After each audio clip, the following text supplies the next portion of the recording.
buyog po. So, kumapok po. Then, balik kita yung vlog ko.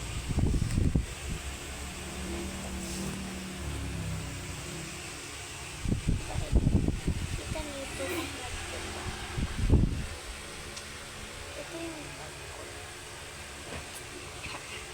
Basta yung kukulong niya.